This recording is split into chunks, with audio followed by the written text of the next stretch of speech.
Comment restaurer son mur? Pour commencer, j'ai décapé le portail et la barrière.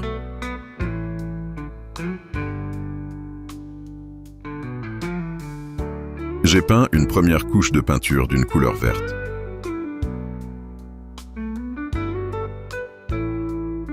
Après cela, j'ai buriné l'enduit sur toute la surface du muret.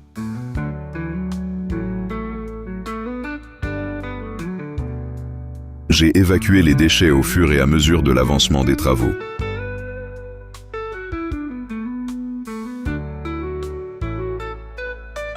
J'ai pu ainsi retirer les racines de lierre avec les pierres qui ne tenaient plus.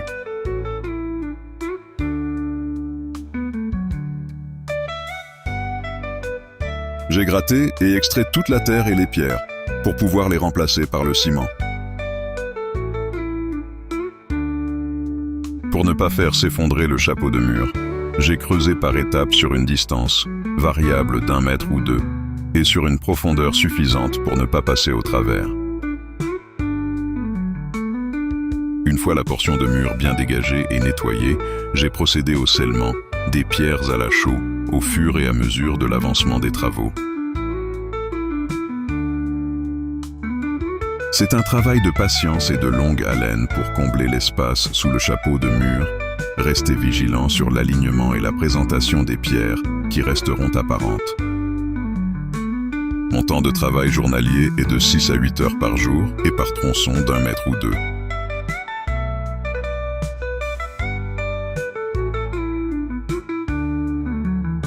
En fonction de la profondeur dégagée de certains d'entre eux, j'ai projeté 80 à 100 litres de chaux.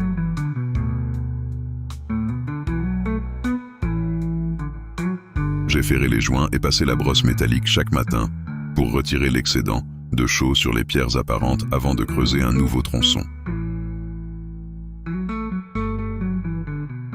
Pour parachever ce projet, j'ai peint chaque pierre apparente au vinaigre blanc afin d'éliminer les traces de laitance laissées par les résidus de chaux, puis rincées à l'eau claire.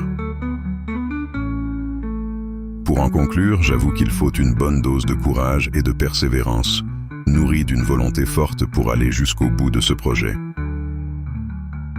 Il ne reste plus qu'à remplacer la boîte à lettres, refixer la plaque de mon numéro de rue et repasser une deuxième couche de peinture.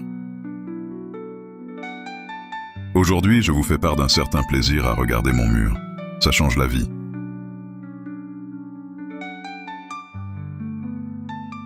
Si vous avez aimé cette vidéo, merci de me le faire savoir dans les commentaires.